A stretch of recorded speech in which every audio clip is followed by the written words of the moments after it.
Welcome, everyone, to the PFF Fantasy Podcast IDP edition. I'm Jon Macri, and I am very excited to progress into the fantasy football playoffs with you all this week as the fantasy football regular season is done. NFL bye weeks are done, but most importantly, your quest for a fantasy football championship is nowhere near done. We have 3 weeks to stay hot, get it right, and finish the year as the one in our league with all the glory and a fantasy football championship. So naturally, that means that my job is not done either, because I've got a full slate of games to preview with you and hopefully help with those start-sit decisions as we get the first fantasy playoff win out of the way. So let's get it.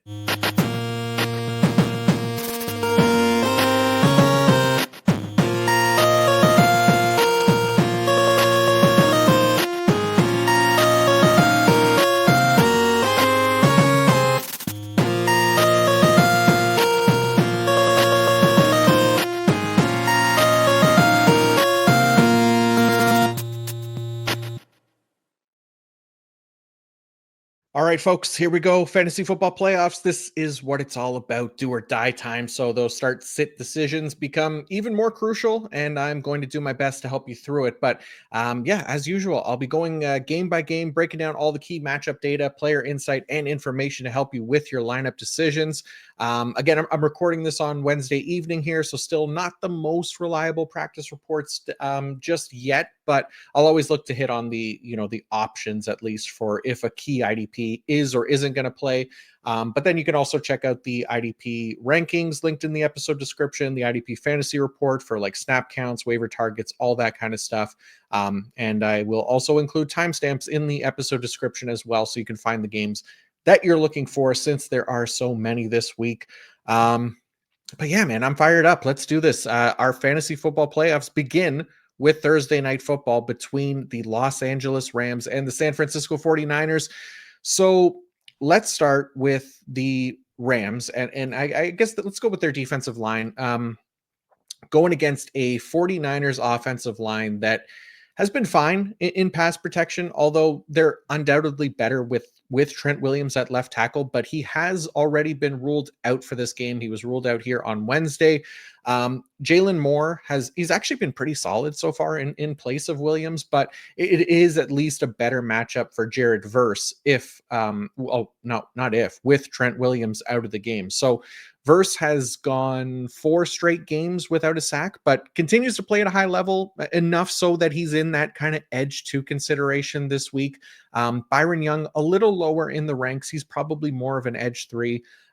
Brock Purdy has been doing better avoiding sacks, and Young just hasn't been quite to the level of pass rusher that Jared Verse has, though still playing a ton and really solid. So he's not a bad option if you have no other choices there. But like I said, probably in that more edge 3 range, Jared Verse more in the edge 2 range. For the Rams linebackers, let's talk about our guy up here, Princeton, Christian Roseboom, as well as Omar Spates. They continue to just kind of be deep league options because they're not playing anywhere close to full-time roles.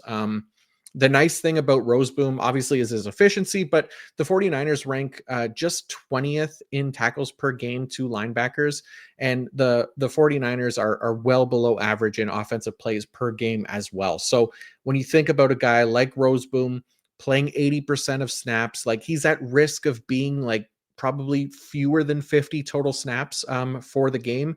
And of course, then much less for Omar Spates. So Roseboom in a week like this, where every team is playing and we have options all across the board, he's more of an LB4. Could obviously, outperform that. He's not a terrible option. Like I said, the efficiency is his calling card, but there is risk there. And then Omar Spates, really, really deep leagues, more kind of the LB5 type. And then for the Rams safety, so the 49ers are a good matchup for safety tackles. They're actually second as far as giving up tackles per game to the safety position.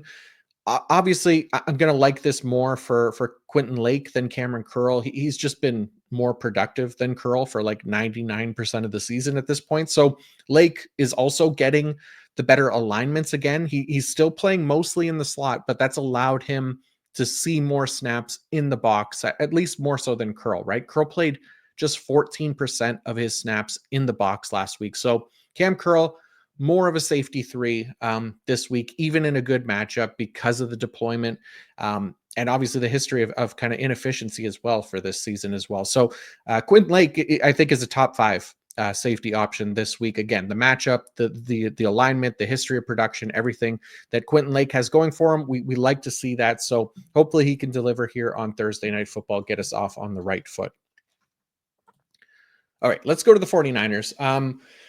Nick Bosa, he didn't practice on Tuesday, but it does seem like, at least with the 49ers ruling out Trent Williams and even Malik Mustafa, we'll talk about in a second, Nick Bosa has not been ruled out yet. He's questionable. I'm sure by the time you're listening to this, you'll probably have a better idea anyways. But, we've been, it kind of sucks because we've been waiting on Nick Bosa's return here. And in the fantasy playoffs, they now get a game on a short week. So it doesn't really help his chances. I think it seems, I don't know. I guess it feels optimistic that he's going to play just because they didn't rule him out immediately with everybody else. But if he can go, I mean, he's a top 10 play this week. Stafford has done a decent job avoiding sacks, but the Rams offensive line continues to be bottom 5 in the league in pass protection. So Nick Bosa, I mean, I would be starting him if I have him. It obviously depends what your other options are. If you got TJ Watt and I don't know, Trey Hendrickson or something crazy like that,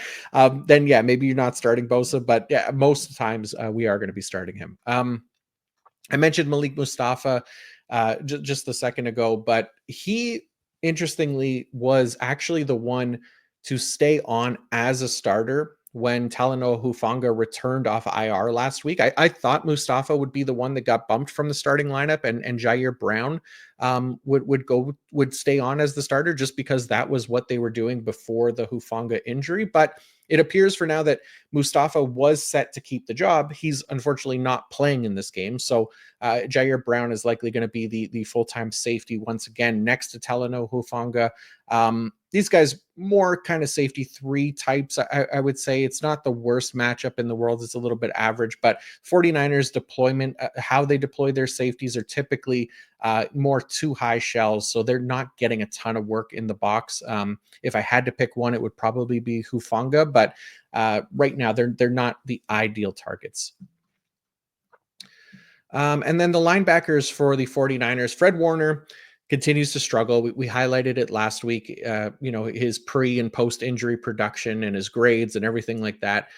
Just 3 tackles last week. Obviously that's not great, but the Rams are also a poor matchup. They're 25th in tackles per game to the linebacker position. So for me, Fred Warner, just based on everything that we've been talking about the last week or so, and the matchup, probably more of an LB3 this week. Again, every team playing.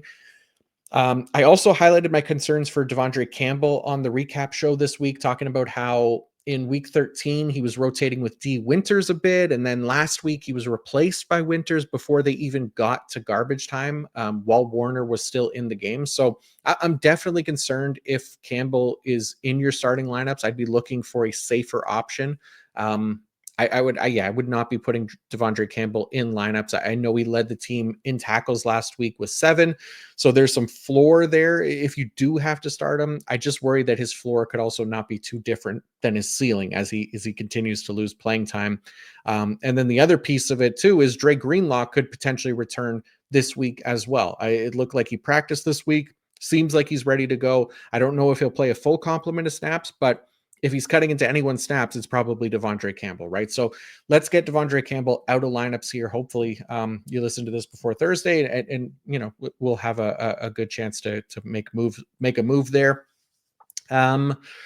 Other than that, San Francisco cornerbacks, nice matchup for the corners. Rams giving up the 4th most tackles per game to the position. Diamador Lenore had a pretty quiet game last week. Should be fine this week. I got him as CB8. I got Charvarius Ward as CB13. I like the matchup for these guys here on Thursday.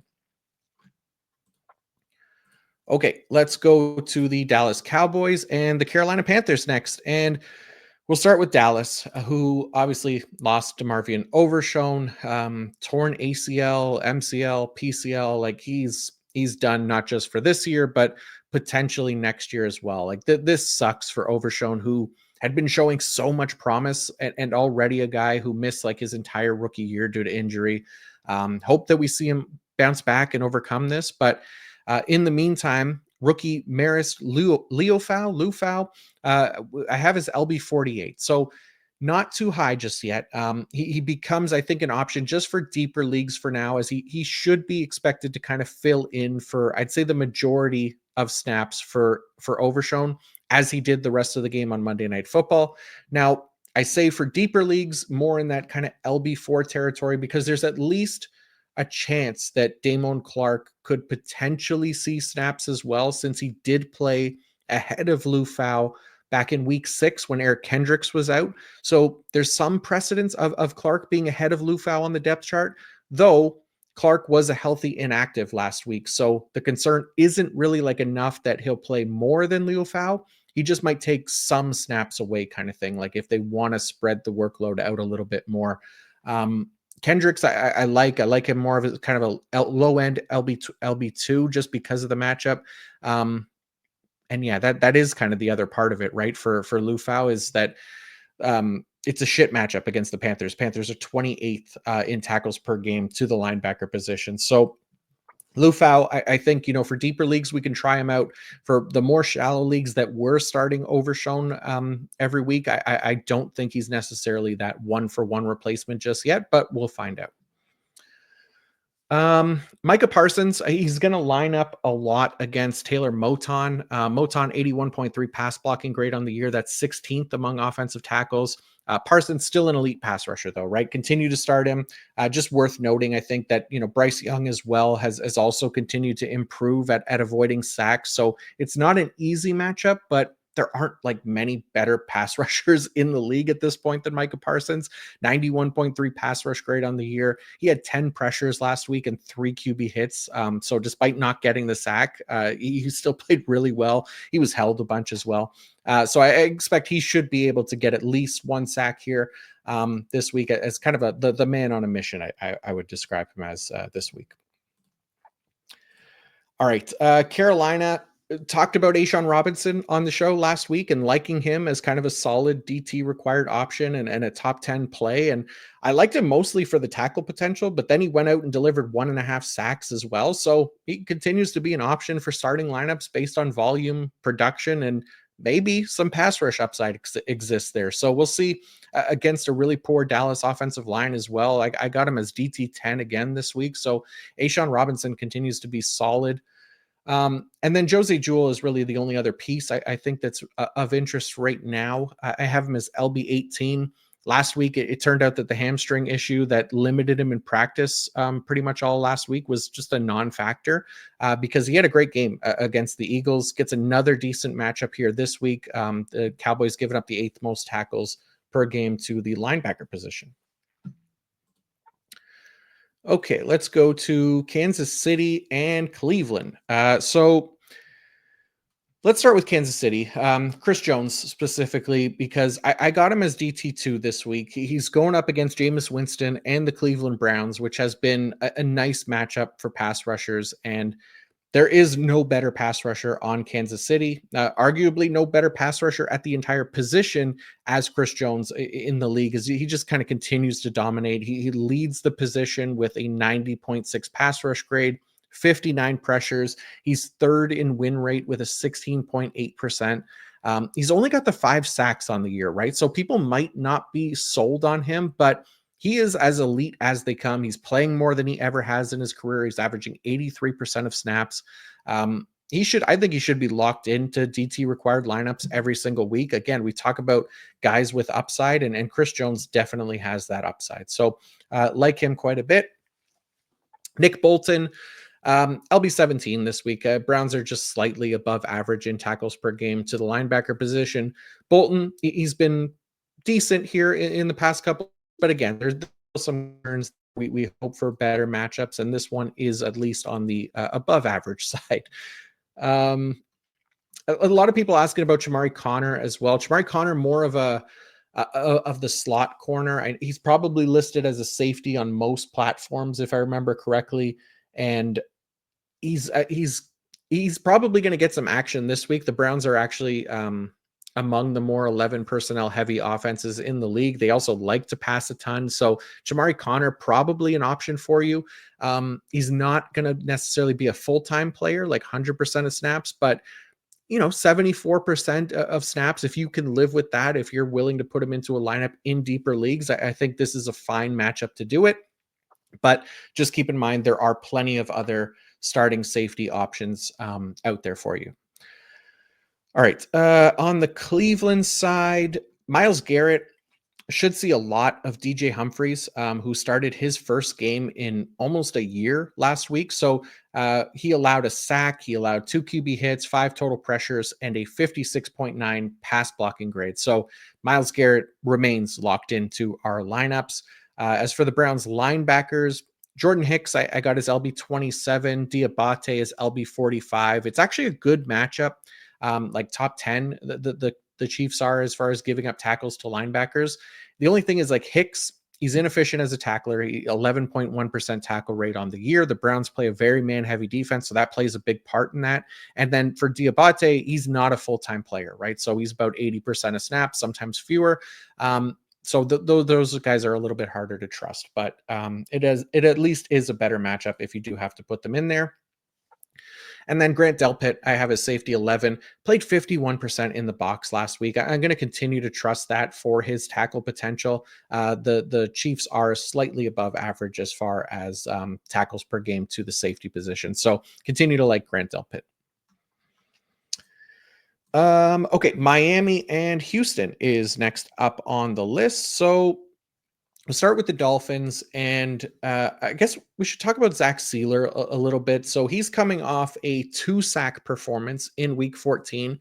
That now gives him 4 sacks in his past 4 games, and 6 on the year. So Sealer, he's been solid as a pass rusher all season, and actually gets another favorable matchup this week against the Texans, whose interior offensive line ranks 25th as a unit in pass blocking grade with a 58.0. They've also allowed the most total sacks on the year with 20, just from that interior offensive line unit. And they obviously, that has been a significant contributor to CJ Stroud having taken the second most sacks this season with 41. So yeah, like the matchup here for Zach Sealer. I got him as DT6 this week. Chop Robinson, he'll line up on both sides. So, it's not a guarantee that he's mostly going to play against Laramie Tunsil, which we don't want.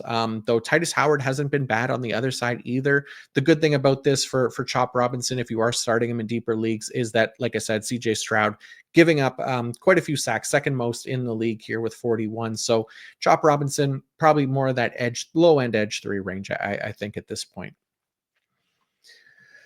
And then lastly for Miami, their linebackers. So it seems that we talked about this on the recap show, but Anthony Walker is the clear starter here. Tyrell Dodson was not really a factor last week. He did come in for a little bit, but that was only because Walker appeared to potentially injure his hamstring again.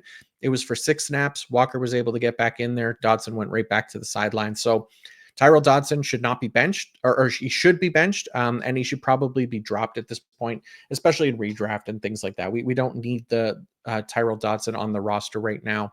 And it's also not a good matchup for linebackers. Texans giving up the 26th most tackles per game to the linebacker position, but I do like Jordan Brooks still. Got him as LB 15. He's still going to be a starter for us. He's been really solid, but Anthony Walker is more LB3 type range. LB 34, I think, is exactly where I have him. Let's look at the Texans here, and we'll talk about their linebackers because Henry To'o, aka Hanky Two Toes, aka H2O, he is set to lead this Houston Texans linebacker core this week with Azeez Al-Shaair on a 3-game suspension. So To'o has been about league average for his position as a tackler, but he does draw a decent matchup here against the Miami Dolphins, who are yielding the 6th most tackles per game to the linebacker position. The other option for the Texans is Neville Hewitt. I have Neville Hewitt as LB38 right now. He is most likely going to step into the To'o role as the secondary linebacker, which might not exactly be a full-time role, but it should be pretty close. It is worth noting that the Texans have also opened the practice window for Christian Harris, who did practice today. He was the presumed starter coming into the year, as he had been last season. He was the starter last season. So if he's active for this game, I don't know. Again, similar to Drake Greenlaw, I don't think he's necessarily going to play a full complement of snaps. It's been the entire year that he's been out, but I do think he's likely to cut into Neville Hewitt snaps. So I think that makes both Christian Harris and Neville Hewitt avoidable options this week. I think you're fine with To'o, but if Christian Harris is active, I would not be putting Neville Hewitt into the lineup, at least until we know how the usage shakes out here, or even Christian Harris. So if it's clear that Harris isn't going to play this week, then I'd be fine firing up Hewitt if you need him. But otherwise, we're really only looking at Henry To'o. And for the Houston D line, specifically Danielle Hunter and Will Anderson, they are going up against Tua Tagovailoa. So Tua did not take a single sack last week, despite coming into that game with a bottom 5 pressure to sack conversion rate. The strength of Tua Tagovailoa, even despite letting pressure turn into sacks at a higher rate, is that he owns the quickest time to throw on the year, 2.29 seconds on the season. That is the fastest among all quarterbacks. That number was 2.14 in week 14. That is really, really fast. So there was no chance for that Jets defensive line to do anything in that game. That is slightly concerning for Danielle Hunter and Will Anderson. I do still consider them kind of low end edge one options this week because they've just played so well all year. And Tua is still taking those sacks when he isn't getting the ball out super quick. Unfortunately, it's just kind of the way that you look at it sometimes is it's kind of one of those 50-50 games that it could go either way for our pass rushers. If Tua's in the rhythm here, he's getting the ball out quickly. It doesn't matter who's the pass rusher. 2.1 seconds, that ball's gone. You're not getting a sack. If there are going to be opportunities there, it's going to be Hunter and it's going to be Anderson that are going to be able to get in on it. So still like those guys. I'm likely starting them. It's hard to find better options than that, but just keep that in mind. If they have a quiet game, if you move on past this round, don't worry about it. Like I would still be continuing to start them every single week. Okay, let's go to the Jets and the Jaguars next. So we'll start with the Jets. So the Jets, I highlighted the ridiculous disparity between Quincy Williams and Jamie and Sherwood, the tackle vacuum on the recap show. I'm not expecting things to continue to be, that extreme. That would be insane. But Sherwood is clearly the better and more efficient tackler on the year. He owns a 15.7% tackle rate. Quincy Williams just 10.3%. So almost 5% more efficient. That is a huge difference. And that's why, Jamin Sherwood, I think we continue to start him even in poor matchups like this. The Jaguars are a bad matchup. So it just could very well be like a Sherwood only game again, with the Jags giving up the 22nd most tackles per game to the position. They're also the fewest offensive plays per game run, Jacksonville. So still like Sherwood, he's going to be impossible to bench after whatever that was, 18 tackles or something like that, 15 tackles maybe. I can't remember now. It was a lot. But yeah, I'm continuing to start him. Just tempering expectations for Quincy Williams right now. I got him as LB 35, so very low end LB 3. For the Jets defensive line, Mac Jones, he's actually done a nice job avoiding letting pressures turn into sacks. He also has a decent time to throw as well, though not nearly as good as Tua Tagovailoa, obviously. But I do expect at least some of the Jets to have some success this week.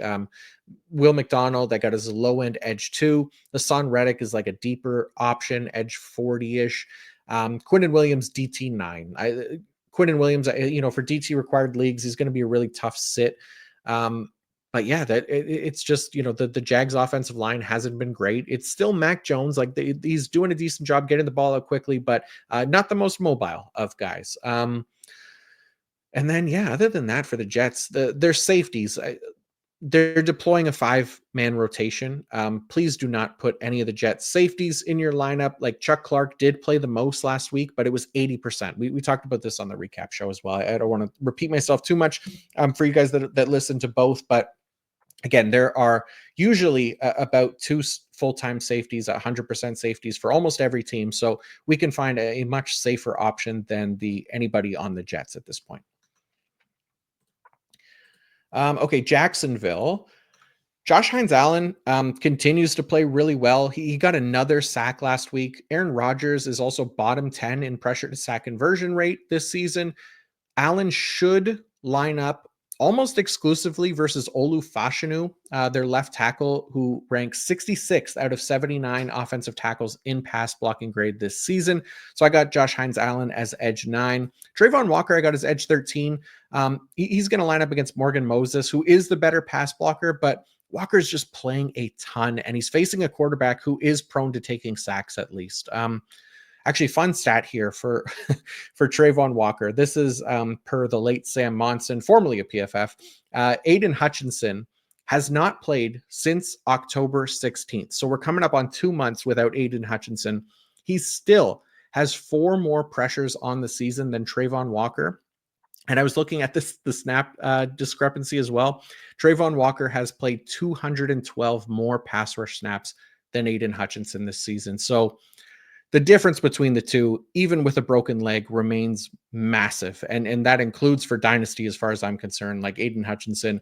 There's already talks about him potentially coming back here in time for the playoffs. So continuing to love Hutch and everything that he's done, and continues to be the far superior player than Trayvon Walker. But Trayvon Walker, he's been fine. I don't want to make it sound like I'm shitting on him too much. He's been fine. He's not Aiden Hutchinson. All right. And then for the Jaguars linebackers, Foye Oluokun, the defensive line, the pass rush usage, that has slowly faded away here in recent weeks. The Jets are more of a poor matchup, unfortunately. So they rank 27th in linebacker tackles per game. So Foye is still probably an LB2 type. If he was still seeing a lot of those snaps on the defensive line and on the edge, he'd probably be more in the LB3 range. But that typical off-ball linebacker role that we started to see more of again last week, that gives me hope here that he can at least be an LB2 this week. Devin Lloyd, more of an LB4 this week with everyone playing again. It's a poor matchup, and then just him not being a full-time player. All right. Washington and New Orleans is next up on the list here. So we'll start with the Washington defensive line. I haven't seen any confirmation yet that it'll be Jake Haener or Spencer Rattler starting at quarterback for the Saints. Again, it's Wednesday evening, so don't know for sure.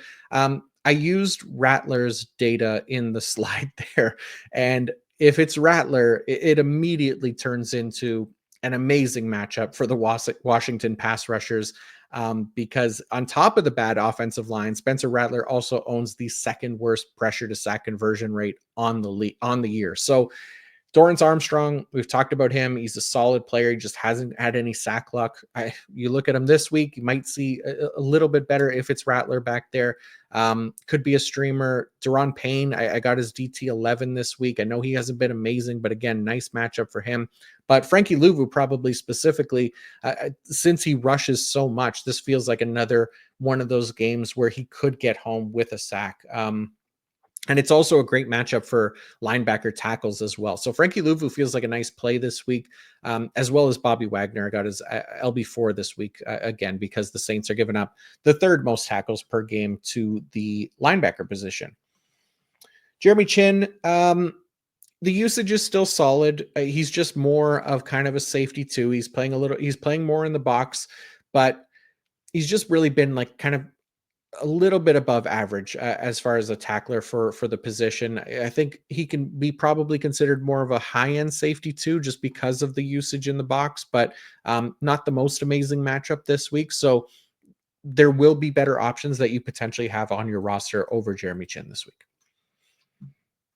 Okay, on the New Orleans side, their most interesting pieces right now are their cornerbacks.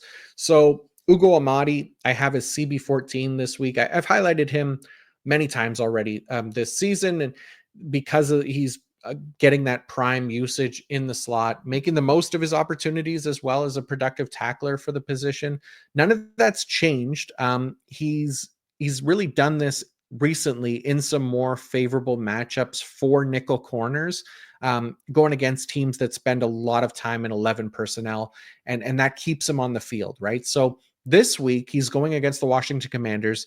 Commanders spend just 56% of snaps in 11 personnel. That ranks 24th in the league. So there could be some risk that Amadi doesn't play close to a full complement of snaps, which puts Alontae Taylor probably back ahead of him in the ranks, at least for where I have him. I got Alontae Taylor as CB6, Ugo Amadi as CB14. The Commanders are yielding the seventh most tackles per game to opposing cornerbacks, which should still keep Amadi in play for leagues that start two or more cornerbacks, but probably not necessarily the highs that he's had in recent weeks here. And then on the Saints, the other side for the Saints, defensive line, I guess. So Carl Granderson and Chase Young, I think, are both kind of these guys are edge 3, edge 4 types. Though it is a revenge game for Chase Young. He just had a season high 12 pressures in week 14, albeit against the Giants, but maybe he can maintain a bit of that momentum and be a little extra motivated this week against his former team. Like, I still have him as edge 36, so I'm not putting too much stock into him, but could be a fun one to watch here for Chase Young in a potential revenge game against the Commanders. Okay, let's go to the Baltimore Ravens and the New York Giants next. So we'll start with the Ravens defensive line, because last time that we saw the Ravens, they were on a bye week last week. They were clearly not done retooling their defense. We talked about this with the shift in usage for Kyle Hamilton, right? As well as the demotion of Trenton Simpson. But most recently, in their last game in week 13, Odafe Owe only played 27% of snaps. It didn't appear to be injury related either. So that was also with Kyle Van Noy inactive for that game. So that should definitely raise some eyebrows, because right now we don't know for sure if that was just a one-time thing or if it is a demotion for him as well, which is too bad, because they draw a really nice matchup this week against Tommy DeVito and the New York Giants. That was announced that DeVito's going to be the starter. The offensive line is bad. DeVito is much worse at avoiding sacks than even Drew Lock. So the only thing here is that it's kind of hard to trust that usage right now for Odafe Owe. Like 27% of snaps is definitely a red flag. I mean, if it ends up being a one-time thing, great. But if not, like, it could really burn us, right? So just be aware of that. Nnamdi Madubuike, I got his DT 13 this week. Again, he hasn't been amazing this season, but it is a really nice matchup here that he could potentially take advantage of. And then Trenton Simpson, just referenced this, but Trenton Simpson, whatever his name is, Trenton Simpson should not be anywhere close to our starting lineups right now. He has played behind not just Roquan Smith, but Malik Harrison and Chris Board for 2 straight games now. So it's always possible that he gets his LB2 job back coming out of the bye, but for no reason should we be expecting that to happen and trusting him in our lineups this week. He's played fewer than 40% of snaps in each of those games. So make sure that Trent Simpson is not in your lineup essentially here, not in the fantasy playoffs. If it looks good after this week, then, maybe we reconsider, but right now there's absolutely no way he should be in there. Roquan Smith absolutely can be in there. I got him as LB3 this week. And then another one actually to temper expectations for Kyle Hamilton. So Kyle Hamilton is playing more deep safety than he previously had before this kind of big shift in the Baltimore defense. He's still a fine option. He's actually got some good usage in the box.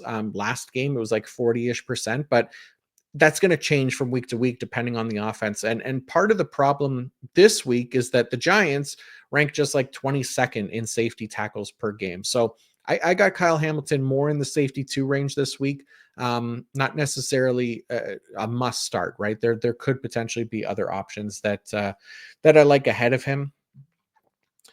And then for the Giants, so we know that Bobby Okereke did not play last game. I like him if he does play. If he's able to go, he's like LB7 for me. But Micah McFadden did step in for Bobby Okereke. He moved into a full-time role. Right now, Micah McFadden is more in the LB4 range because he's not a full-time player when Okereke is in the lineup. but it is a nice matchup here. So keep an eye on this one. If Bobby Okereke is not able to go, I think Micah McFadden is a really nice start. He's probably actually closer to that, like I would say probably within that top 24-ish range. I'd have to look at it again with everybody, or closer to game time, I guess. But if McFadden gets an opportunity to start as the LB1 for the Giants again, I would be probably starting him in a nice matchup. And then for those deeper leagues, Darius Muasau is at least an option if Okereke is out. For the Giants defensive line, Brian Burns, I got his edge 8. He does get the better matchup versus the right tackle, Rosengarten, I think his name is. I can't remember. It is slightly better matchup. Kayvon Thibodeau, I got his edge 28. He's going to draw Ronnie Stanley at left tackle. Ronnie Stanley owns an 80.6 pass blocking grade. Lamar Jackson, though, elusive as hell. He's one of the tougher matchups here for pass rushers. So tempering a little bit for those guys. And then the news that we just got a few hours before I started recording was that Tyler Nubin and his ankle injury that took him out late last game is landed him on injured reserve. So Dane Belton replaced Tyler Nubin in that box heavy role last week. He ended up playing it's hard. It's condensed snaps. So it was like 60 something percent in the box. I don't expect it to necessarily be 60% across an entire game, but Dane Belton, I think, is a fine streaming option this week. He's likely going to play the ideal role. It's just an average matchup, but I do like the potential for box snaps here for Dane Belton if you can pick him up off waivers. He is, I think, safety 23 or safety 24 for me, somewhere around there. So not quite as high as what Nubin would be, but don't mind Dane Belton this week as a potential fill-in option. All right, let's go to Cincinnati and Tennessee next. And we'll start with the Cincinnati defensive line because Trey Hendrickson draws an excellent matchup here. He is going to be facing Will Levis, who owns the third worst pressure to sack conversion rate on the year, and the Tennessee Titans offensive line, which ranks 28th in pass blocking grade. So I get Trey Hendrickson as edge 1 this week. He's got 12 and a half sacks on the year, a 90.5 pass rush grade, which ranks 5th at his position. I just think he's going to be in for a really nice day here against an easy pass rush matchup. Hopefully he's able to add to that sack total. Again, sacks are extremely unstable, so anything can happen. But if I'm betting on anybody to get a sack this week, it would be Trey Hendrickson. And then Joseph Osai as well. So he had been a waiver wire target a couple weeks ago in the IDP fantasy report. And because he was playing ahead of Sam Hubbard, he overtook Sam Hubbard on the depth chart. I think that's why I should clarify why that was. But he also obviously draws one of the better pass rush matchups to take advantage of this week. He was a 2021 third round pick, Joseph Osai. And like I said, he overtook Sam Hubbard on the depth chart. He's been playing well. He's landed a sack in 2 of his past 3 games. I think he's got a strong chance to kind of keep that going this week against Levis as well. Like I said, third worst pressure to sack conversion rate in the league.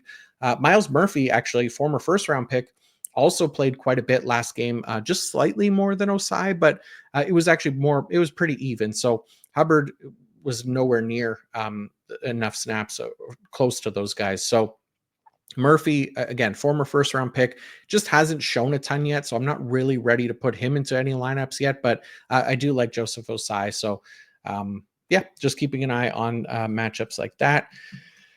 Talking about the Cincinnati linebackers, mentioned the possibility of Logan Wilson's season being done last week before news came out of him going on injured reserve. Turns out, his season is done. So Jermaine Pratt obviously steps into the full-time 100% snap linebacker role there in Cincinnati. He was already pretty close to that. But I got him as LB 14 this week. Akeem Davis-Gaither, it's not quite a full-time role, but again, it's pretty close. It's what Jermaine Pratt was doing essentially. He's more of an LB3 type this week. It's a slightly above average matchup, but I think both of these guys are definitely playable if you have them and if you don't have other full-time options. And then as for Jordan Battle, it's too bad that we haven't got like a truly great matchup for Jordan Battle yet, because he has taken over that starting role over Von Bell. But he's had 2 bad matchups for safety tackles in a row since that happened. He had Dallas last week, and now he's going to get Tennessee this week. Tennessee ranks 31st in tackles per game to the safety position, which we hope that, even just an average matchup for Battle, because he played 58% in the box last week. So that's where, I think he has a lot more potential than some other kind of just waiver wire safeties here. And that's, I think, even for this week, maybe that's where that production will hopefully make him kind of more that safety 3 this week, and overcome the matchup a little bit. But I do like Jordan Battle. I'm a fan of his for dynasty purposes. So hoping that he can have some nice games here to close out the season. And then on Tennessee, so Luke Gifford, I got his LB43 right now, but he was a waiver wire option after both Kenneth Murray, who I have his LB32, and Jerome Baker were inactive last week. And interestingly, I was looking kind of into the Tennessee beat writers, and apparently Brian Callahan, head coach for the Titans, felt that both Luke Gifford and Otis Reese the fourth gave the Titans a better chance to win than Jerome Baker. So if he said that, that likely indicates the team moving away from Baker as a starter, even if he is healthy. And that makes Luke Gifford an option here in deep leagues. The risk obviously being that Baker could still get some snaps, since the Titans did not, in fact, win that game last week. As Brian Callahan stated, that they could have a better chance, but it was close, I guess. But Gifford, he was productive, though he did finish last game with a 41.2 PFF grade, which isn't good. So if Kenneth Murray is out again as well, which I believe he did not practice today on Wednesday, I think there will be more confidence in starting Gifford, and Reese also potentially becomes an option for deep leagues if Jerome Baker is out. I wouldn't be surprised if Murray is out, if they go to Gifford and Baker this week, because I do think that Jerome Baker practiced today, but I'm hesitant about putting Jerome Baker into lineups right now, just based on what those comments allegedly said. I wasn't able to find an audio clip of him saying it was just a beat writer. So, take that with how you will. The rest of Tennessee, Harold Landry, edge 19, Jeffrey Simmons, DT3. Tennessee's safeties are somewhat interesting. I got Amani Hooker as safety 23 this week. It's a nice matchup. And Daryl Worley as well. So I got him as safety 35. So a safety 2 and a safety 3 for IDP purposes. They're both 100% players in a good matchup as well. So Bengals giving up the 7th most tackles per game to the safety position. So we can trust them maybe a little bit more. They're fine options this week if we need them. All right, let's go to the Indianapolis Colts and the Denver Broncos next. Starting with the Colts defensive line, they are facing the best pass blocking unit in the league right now, the Denver Broncos. Plus, Bo Nix has been really great at avoiding sacks. So tempering expectations for most of these guys, Kwity Paye, Laiatu Latu, both kind of edge 3, edge 4 type. DeForest Buckner, I think, DT required leagues, you're leaving him locked into lineups regardless of matchup. So he's still DT4 for me. He doesn't really change all that much. But just keeping in mind, as far as pass rush goes, it is one of the more difficult matchups in the league. Same thing with the Colts linebackers. This is not a great matchup. It's the 30th ranked matchup, actually. So Zaire Franklin can hopefully overcome this matchup, just because he's actually done that all season. He has a 14.8% tackle rate. That's been great. He's actually LB2 on the season in our IDP scoring. EJ Speed is LB23 this week for me. He hasn't quite been as good as Zaire Franklin, but still really solid. It's just typically when I get a matchup that's this poor for 2 solid linebackers, I typically treat it as kind of one of these guys is going to have a nice game and tempering expectations for the other. So just leaning towards Zaire Franklin. I think EJ Speed can be fine, though. And then Nick Cross, I got a safety 1 this week. He has been excellent all season long. He owns a 13.9% tackle rate. That is better than EJ Speed, which is insane for a safety. Obviously his box usage helps a ton, but it's a nice matchup again this week. Top 5 matchup for safety. So Nick Cross is locked into lineups again. And then for Denver, Nick Bonito. I mean, look, this whole Denver D line, it's not an easy pass rush matchup for them either. So Anthony Richardson has been pretty elusive himself. The Colts offensive line well above average. So the only thing is Benito, he's been on fire. So he's hard to sit at this point. Like I got him as edge 17, but I understand like if you want to consider him higher than that. Jonathan Cooper kind of like on the fringe of edge 2, edge 3. Zach Allen, very similar to DeVorest Buckner. Zach Allen's another guy that I'm leaving in lineups in DT required leagues. But again, just keeping in mind that these are both bad pass rush matchups on either side of the ball. So for the linebackers for the Broncos, Cody Barton I got as LB 26 this week. So the Colts also a match. They rank 31st in tackles per game to the linebacker position. Don't love that for Barton, but again, he's a 100% snap linebacker. So you want to play him still over a lot of other options out there that aren't full-time, like Justin Sternad, who I have as LB 52 this week. Brandon Jones, he left the team's week 13 game with an injury. He did not return to that game. They were on a bye week last week. So if he plays, I like him. I continue to start him. He's been really solid this year. But if not, Devin Key is the backup option if you need him. Colts giving up the 13th most tackles per game to the safety position. 13th, no, 17th they have there. 17th most tackles per game to the safety position. So it's close to an average matchup. Devin Key would play 100% of snaps at least if Brandon Jones is not healthy. Okay, Buffalo and Detroit. And I'll start with Buffalo here. So want to talk about Greg Rousseau just quickly. He should see a good mix of both Penei Sewell and Taylor Decker this week. But Rousseau, like he's been excellent this season. He's top 12 at his position in pass rush grade. He's got 6.5 sacks, which isn't amazing. His career high is 8, but everything else for him, underlying metrics, he's having a career year. Like I said, it's not the best matchup because of Penei Sewell, Taylor Decker, and then even Jared Goff at quarterback. So he's like, again, he's very similar to Nick Benito this week, edge 15-ish, between edge 15 and edge 20 as I kind of move these guys around. But yeah. The linebackers for Buffalo, Terrell Bernard, I got his LB8 this week. It is a nice matchup for them. The Lions giving up the 4th most tackles per game to the linebacker position. Matt Milano, I have his LB46 this week. So Milano is not playing full-time snaps. He's coming off on passing downs. And one of the kind of ongoing concerns with him has been his inefficiency as a tackler.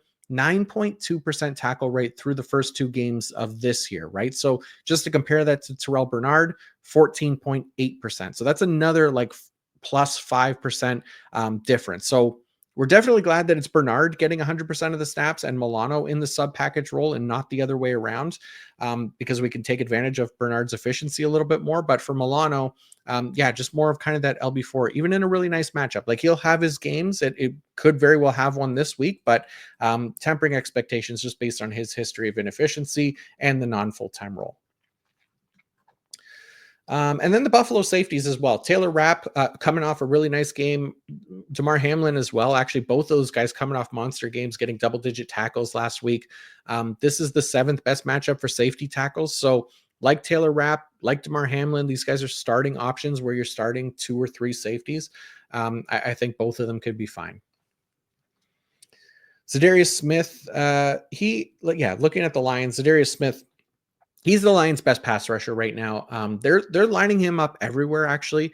The only thing is it's not a great matchup this week, but it wasn't last week either, and he still got a sack on Jordan Love. So I'd consider him still more of like a low-end edge 3 this week, going against Josh Allen and this Bills offensive line. But for the Lions linebackers, so Jack Campbell, I think is officially the only Detroit linebacker we can trust right now. He played 100% of snaps last week. Meanwhile, we thought for, super deep leagues that maybe Ezekiel Turner could have some value, but the Lions had other plans to replace Malcolm Rodriguez with basically a committee of Turner, David Long, and even Quan Alexander, who just joined the team last week. So it's a big mess right now. Like if someone emerges there with a decent role, I'll let you know. But for now, I think avoid all the non-Jack Campbell Detroit linebackers. And then Brian Branch, he hasn't had more than 6 tackles in a game since week 10. He's also kind of lacked in some of the big play categories as well in that time. He's gone without a pass breakup over his last 4 games, despite having at least 2 in 6 of his 8 games prior, which is really crazy. He's primarily played a typical safety role this season, as opposed to that kind of slot role that he manned as a rookie, though he owns an 11.1% tackle rate. That's great for the position. He's shown an ability to make plays around the ball pretty consistently, I think, in his young career so far. So he'll likely, going to be highly motivated again to make those plays this week in a key matchup against the Buffalo Bills. I got him as a top 15 option this week. Actually, right at the edge there. Safety 15 is where I have him. So there are other options that I might like more, but continuing to trust Brian Branch for the most part. I think, even after this quiet stretch here and maybe people getting a little bit frustrated, he's still one of the better options for IDP at the position. All right, going to Tampa Bay and the Los Angeles Chargers next. Starting with the Chargers defense, or no, let's start with the Bucs defensive line. The good thing for the Bucs defensive line is that Justin Herbert has actually been taking some sacks when he's been pressured this season. He ranks 7th worst in pressure to sack conversion rate. The bad news for the edge rushers, at least, is that Rashawn Slater and Joe Alt are very good at making sure there isn't pressure on Herbert. Their interior offensive line, not as good at that. So it is a better matchup for like Vita Vea and Kalijah Cansey if you've been relying on them in like DT required leagues. I don't mind Yaya Diaby versus Joe Alt. As far as the edge group goes, like Diaby's probably the one that I trust the most. Like he continues to play really well. He's just had some poor sack luck. He's got 52 pressures on the year. That's top 10 for his position. He's got an 18.3% pass rush win rate. That's also top 10. Just 2 sacks. So he is going to be probably one of the top positive regression candidates for next year, I imagine. Maybe he could kick that off early here if Herbert continues to be generous with his sacks. But I continue to like Diaby as kind of a sneaky option. And hopefully he just gets that positive regression in the sack column, because he's due and he's earned it for sure. And then Levante David and the linebackers. So Levante David, he's going to play. He's going to be 100% snap player. The only thing is who is going to be playing next to him. So KJ Britt did not play last week. He's questionable again this week. JJ Russell did not play last week. He is questionable again this week. Deion Jones signed Britt with the team. He hasn't played in I don't know how long. So I'm not overly concerned about Deion Jones stepping into a near full-time role or being relevant for us for IDP this week. The other guy that is the option is who played last week, which was still don't know if it's V Jones or Vi Jones. He is likely to play if the other two, KJ Britt, JJ Russell specifically, are out. So he would only be viable in deep leagues only. He played just 60% of snaps last week. Jones did. Vi Jones, not Deion Jones. So yeah, deep league option only there for the second linebacker in Tampa Bay. The safeties. So Antoine Winfield Jr. obviously going to be out here for a couple weeks. So Christian Izien has already been starting at safety. Mike Edwards is technically the next man up, though he didn't play last week either, right? So that left Kayvon Merriweather to step into a starting role. So if Edwards is out again this week, then I think we can trust Kayvon Merriweather if we have to. Otherwise, if Mike Edwards is active, I'd expect him to be the starter there. The only thing, we don't really have to play around with this too much. It's not a great matchup for the Bucs safeties. The Chargers giving up the 29th most tackles per game to the safety position. And then Christian Izien, like I just mentioned him. He's likely listed as a cornerback on most fantasy platforms, but he is, like, for all intents and purposes, playing more of a traditional safety role right now. And I think he should continue to kind of do that again this week with Antoine Winfield out. Like I said, the Bucs, they're also dealing with injuries to Jordan Whitehead too. He's on IR. So there's room for Izien to be a full-time starter. It makes him a fine streaming option as a cornerback. Even though the Chargers aren't like a strong matchup for safeties, they rank 29th, like I said, in that regard. But for corners, it's not a bad matchup for Izzy, and it's kind of like a low end CB2 type situation. All right, so let's see. Chargers are up next. So looking at the Chargers defensive line, Khalil Mack, edge 18 for me. Joey Bosa, edge 26. Tui Tuipulotu, edge 39. This is kind of the pecking order right now between these guys. It's the pecking order in playing time as well. Joey Bosa, did leave briefly last week to get checked for injury, but luckily was able to return. These are all good pass rushers, and Baker Mayfield is letting pressure turn into sacks at a pretty high rate, 5th highest rate in the league. The only thing is the Tampa Bay offensive line is keeping that number from getting too out of hand. So it's a fine matchup. Like I said, where those guys are ranked, I feel pretty comfortable with them there. For the linebackers for the Chargers, Diane Henley is basically he's the only one that I'm trusting. Junior Colson came back from injured reserve last week, and as expected with his return, Troy Dye's snaps decreased. Both Colson and Dye played less than 50% of snaps. Henley's the only one worth trusting here. I have him as LB9 this week. And then Derwin James, Elijah Molden, the safeties. So Derwin, I got a safety 6, nice matchup, or fine matchup for him. Elijah Molden, more of kind of a safety 3 or lower, but he's another guy that might be listed as a cornerback on your fantasy platform. So I probably like him a little bit more than Izzy, and even if you're choosing between cornerback eligible safeties. All right, going to the Battle of Pennsylvania next. Pittsburgh versus Philadelphia.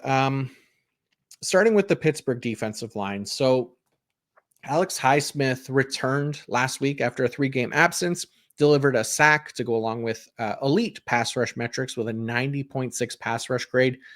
The only, I think, concern for Highsmith right now is that Nick Herbig also played really well when he was gone, that he was able to kind of get a few more snaps this past week. So there was a better snap share between the two, where Highsmith was just under 60%. Herbig was just a little bit over 40%, where Highsmith was averaging 79% of the defensive snaps prior to this game, right? So Herbig has really kind of earned that larger role.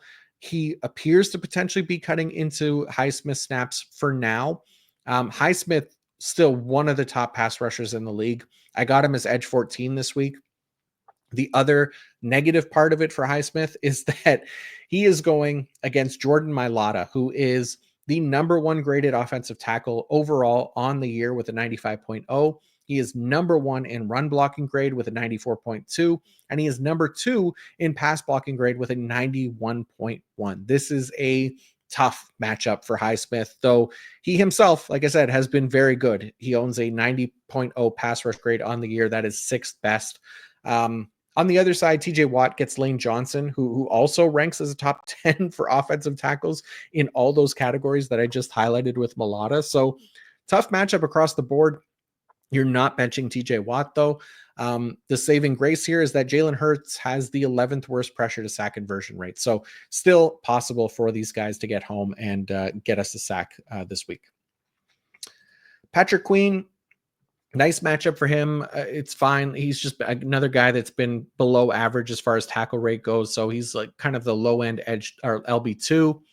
Yeah, like on the year, looking at Patrick Queen, he is LB 28 in our scoring right now. So this is kind of what we expected from him. Even though he hasn't missed a game, he's played every snap. He's just not efficient enough to be that kind of, 1-for-1, like a Roquan Smith, or delivering those LB1 type numbers. I was told many times that I was crazy for having him outside the top 20 in the linebacker rankings. I told that he was a lock to finish top 20.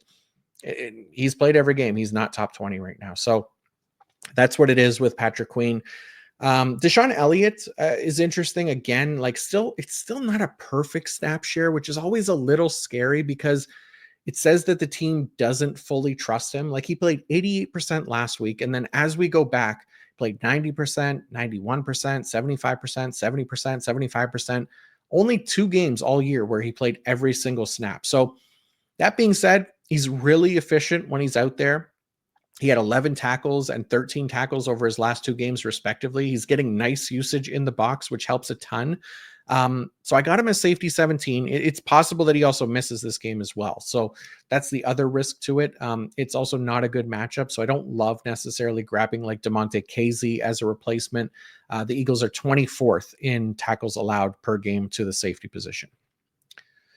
And then on the Eagles side, I mean, Zach Bond, Nakobe Dean, these guys are locked into our lineups. This is the best matchup for linebacker tackles per game as well. Like as if these two, Bond specifically, needed any more help. Yeah, there's not a lot of analysis needed here. These guys are every week starters. Jalen Carter, I got his DT7, continues to be just an excellent pass rusher.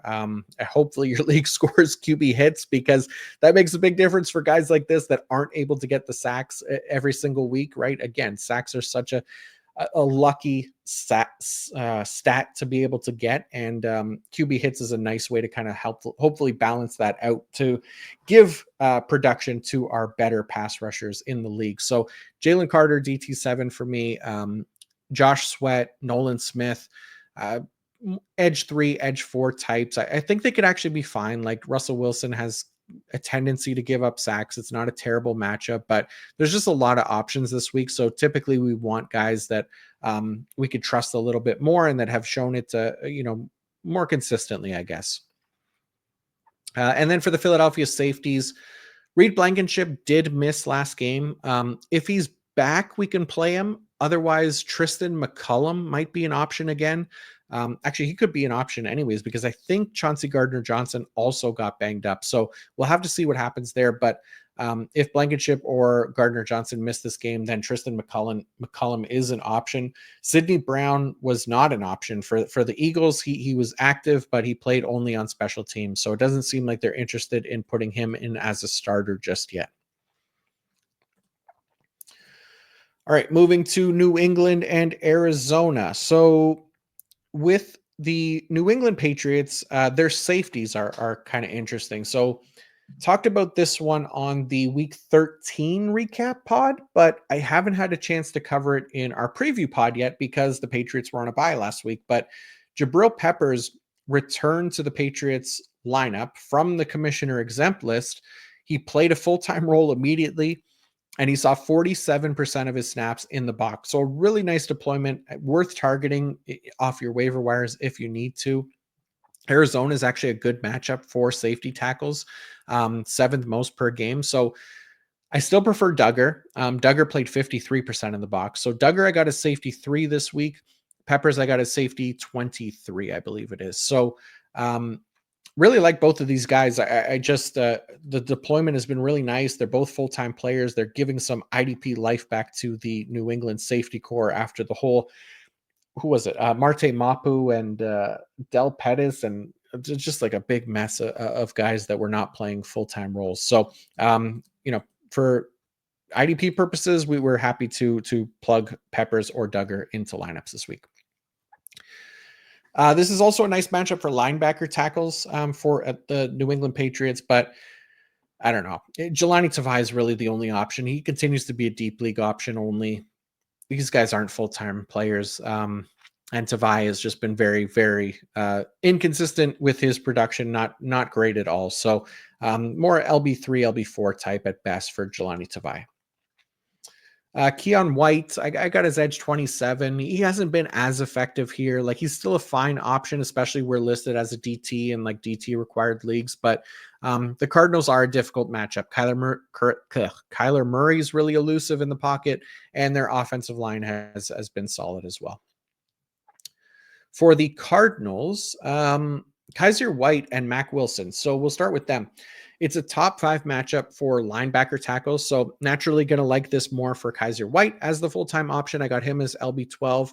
Mac Wilson, probably more LB4-ish. Like he could potentially get himself a sack in a nice pass rush pass rush matchup. But again, keeping in mind that he plays a lot on the defensive line, spends a lot of time blitzing. So if you're not in like big play heavy scoring and it is very tackle heavy, I worry a little bit more about Mac Wilson, especially. So on the plus side, it is at least a better matchup. Budda Baker continues to be an elite play every single week. He's safety 2 this week in the rankings. He's safety 1 overall on the year. My call for him to finish as the dark horse safety 1 is on track right now.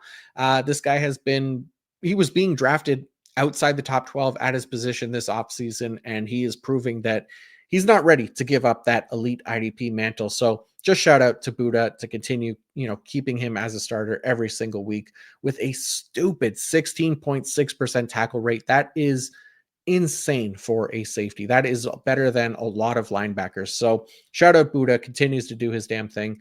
And then, the Arizona NPCs, their defensive line, I like this matchup for most pass rushers most weeks, but when it comes to Arizona, if you want to find one of these guys that you trust in the fantasy playoffs, go for it. But I have a really hard time recommending any of them, considering they are all just #not good. So I would, even in a great matchup, I don't want to play games with the Arizona defensive line. So let's go on to Sunday Night Football now, and it is the Green Bay Packers and the Seattle Seahawks. So starting with the Packers linebackers, Isaiah McDuffie ended up being a really nice fill-in option again last week because Edgerrin Cooper was out. Now, it seems like Cooper will be back this week. It's not a guarantee, but it is trending that way. He did practice today. And last we saw Cooper in the lineup, he was the very clear LB2 coming out of the team's bye week, playing about 3/4 of the snaps. So if Cooper is active again, then that would probably be enough for me to make sure that I take McDuffie out of lineups. If Cooper can't go, though, McDuffie, he's a fine option, but it's also the worst matchup for linebacker tackles at the same time. So if it's looking like Cooper is going to be a game time decision, then I think I would just avoid McDuffie entirely and plug in another starter who was playing earlier on Sunday. It's probably a group to avoid outside of Quay Walker for the most part. Rashawn Gary, I got him as edge 35. The Green Bay DBs are interesting as always. Both Evan Williams and Javon Bullard left last game with injuries. Jair Alexander was already out of that game as well. So these Green Bay DBs just kind of continue to be like an evolving puzzle here. As of today, Jair Alexander and Evan Williams were practicing, but Javon Bullard was not. So if Bullard is out, that likely moves Keyshawn Nixon back to his slot role, and assuming that Jair Alexander is playing as well. And it's a nice matchup too. So for Keyshawn Nixon specifically, the Seahawks are playing the top 5. I think it's 4th most offensive snaps in 11 personnel. And Keyshawn Nixon with Jair Alexander in the lineup, and especially with Javon Bullard out, that slot role is going to belong almost exclusively to him. So the Seahawks are also giving up the most tackles per game to cornerbacks. So really like this here for Keyshawn Nixon specifically this week. The Seattle defensive line. So Uchenna Nwosu returned from IR this past week. Looked like he was eased into action. He played only 30% of the defensive snaps because it was just his second game of the year after he was unable to make it through a full game in, I think it was week 5 when he also returned from injury. So his usage is probably only going to slowly ramp up considering the injury history for this season, which I think it just keeps him out of consideration for lineups and maybe even rosters as a whole at this moment in the season. So Boye Mafe, edge 3 type as well. I got him as edge 31. Leonard Williams, DT 8. He's been solid. We talked about him last week. They're just a couple of fine options there. For the linebackers for Seattle, Ernest Jones, I got his LB 11. Tyrese Knight is more that LB 3, LB 4-ish type, probably closer to LB 3. It is the 6th best matchup for linebacker tackles, but Knight, again, another one of those guys that is not playing full-time snaps. He's around 3/4 of the snaps. So not ideal, but it's a fine matchup if you've got no other options that are playing full-time. And then for the Seattle safeties, I got Julian Love as safety 10, Kobe Bryant, probably safety 3-4 type thing. Rayshon Jenkins, though, he needs to be avoided. I just want to highlight that again. He's trying to trick you right now. He landed a sack last week, and he made his IDP scoring look better than it probably deserved to be. He's playing less than 40% of the snaps, so stay away from Rayshon Jenkins in your fantasy football playoff lineups. All right. Chicago and Minnesota Monday Night Football, the first of two Monday Night Football games. So starting with Chicago, Montez Sweat and Gervon Dexter. Damn it. I can't remember which one I went with. Montez Sweat, edge 33. Don't love him, but he just hasn't been good. That's the only thing. It's not a bad matchup. It's just that Sweat has not been really effective at all. And then as for Dexter, he got hurt last game, so he did not play out the full game. I got him as like DT 20. So in leagues where you're starting two defensive tackles or you're looking for a streamer, he's fine, but he might not even be able to play if he's seriously hurt. For the Bears linebackers, TJ Edwards, LB2, Tremaine Edmonds, more of an LB3 type. Yeah, there's not a ton here for Chicago. The only other interesting thing is their safeties, probably, because Jonathan Owens or Elijah Hicks, like this will be the one to kind of keep an eye on again. We've talked about it before, but Hicks he had been playing ahead of Owens previously, but he's missed the last 3 games now. So it's possible that Owens just keeps that role. He's played pretty well. I'd feel a lot better if Hicks was out, or if I knew for sure that Owens was the starter before the game over Hicks, even when he returns. But it's not a great matchup.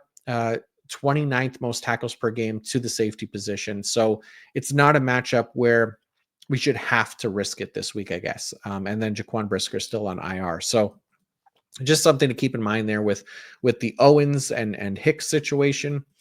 And then for Minnesota, Jonathan Greenard and Andrew Van Ginkel, I think, should be in line for a significant bounce back game after they were unable to get home for a sack in week 14. They now face the league's most sacked quarterback, Caleb Williams, in a prime matchup. Caleb Williams has taken 56 sacks on the year. That is by far the most. I mentioned CJ Stroud earlier with 41. Like, that's a huge difference. Van Ginkel currently sitting at 9 sacks on the year. Greenard has 10. I would be shocked if they were both unable to improve those totals this week against Caleb Williams. They just played them in week 12. Greenard landed 2 sacks. Van Ginkel added 1. There's no reason to expect, I think, anything less at this point. So they should remain locked into lineups. Blake Cashman, I have as LB33 this week. It is not a strong matchup for him. He's actually been fairly inefficient as a tackler this season. That wasn't the case for him last year when he was one of the league leaders in tackles versus expected, but we adjust. And right now, with everyone playing and considering the matchup, he's more of an LB3 type. And then Josh Metellus, we've been talking about him for a couple weeks here. Ivan Pace is still on IR, so Metellis's increased work in the box, which, again, we highlighted a couple times over the past 2 episodes, is expected to continue. He's played more than half his snaps in the box in each game that Ivan Pace has been out, where he wasn't doing that before. The LB2 duties of Camu Grugier-Hill have been less than a quarter of the total snaps. So really, Metellus is the LB2 here. He's just also spending some time at safety as well. It is an average matchup, but I like Metellus as safety 12 this week.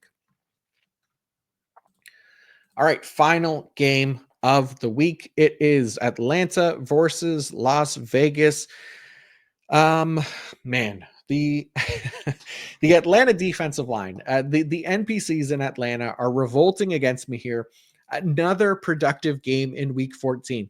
So the Falcons defensive line, just their defensive linemen, now have 7 total sacks as a unit over their past 2 games. Prior to these past 2 games, in 11 games prior, they had 8 total sacks. Okay. So Personally, I'm still not trusting it. But if you're like a Matt Judon or Arnold Ebiketie believer, like, okay, go for it. I don't know how strong of an option I would consider them really. We don't know for sure if Aiden O'Connell will be at quarterback here for Las Vegas. He very well might be. He seems like he's potentially on track. They look optimistic. But keep in mind, Aiden O'Connell actually done a pretty decent job at avoiding sacks. So, yeah, I mean, considering the players that they have there in Atlanta, I'd imagine the other shoe to drop here. But you just look at their sample size on the season as a whole, and not these past two games when I've been calling them out. I got to imagine that we're going to regress back to the norm here at some point soon. Okay, the Atlanta linebackers. Caden Ellis is the only trustworthy one. Highlighted him on the preview show, as well as the other linebackers in Atlanta, Troy Anderson and Nate Landman. They are rotating with Anderson is getting to stay on for more like obvious passing downs when they're rotating drives, but maybe at some point, like they just give the role to Anderson, but I'm not banking on that this week. So really just avoiding and continuing to monitor the situation. I only want to trust Caden Ellis in our lineups right now, not Troy Anderson or Nate Landman.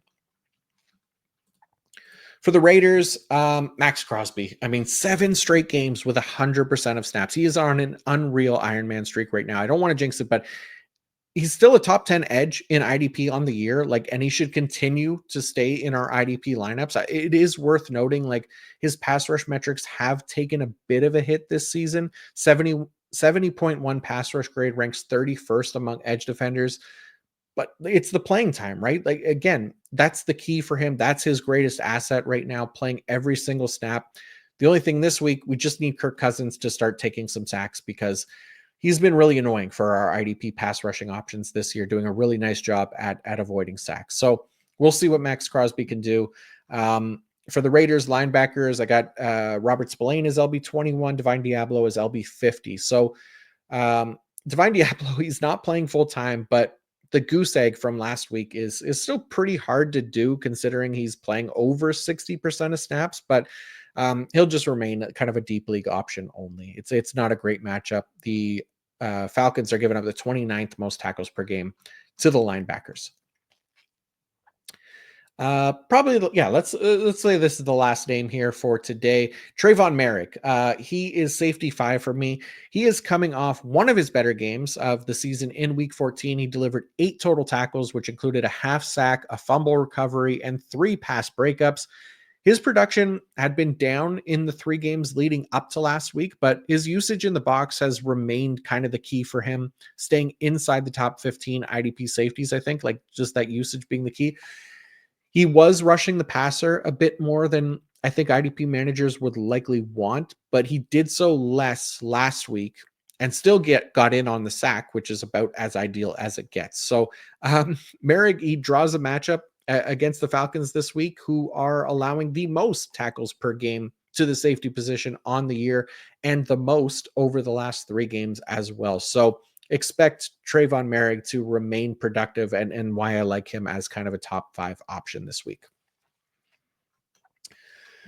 All right, that is a wrap on this week. It was a longer one today. A lot of games, obviously, a lot of teams to talk about, a lot of players, but we'll have the timestamps in the episode if you want to run back and check which something that if we thought we covered it or whatever. I'm rambling now. I'm not even going to continue that sentence. I don't even know what the hell I'm trying to say. But yeah, thank you all for tuning in, liking, subscribing, leaving kind reviews and comments. I appreciate you all. And again, I hope that you crush round 1 of the fantasy playoffs. And if there's anything else I can help with, I'm happy to do it. So feel free to ask questions in the comments if you like. Otherwise, I'll have the IDP fantasy report, which is out now and linked in the episode description. The IDP rankings article will also be linked in the episode description, as well as the IDP rankings page. That's where the updates for injuries and all that stuff will be closer to game time. Once I post the updated fantasy playoff schedule matchup thing that I was talking about at the end of the last episode, once I post that on Twitter, then I'll link that in the episode description as well. That'll most likely be on Friday again. Yeah, so keep an eye out for that. Friday morning-ish is probably when I'll try to link that in here. And then, yeah, I'll be back on Monday morning with a week 15 IDP recap, hopefully in good spirits, as I have plenty of fantasy matchups that I'd like to win this week as well.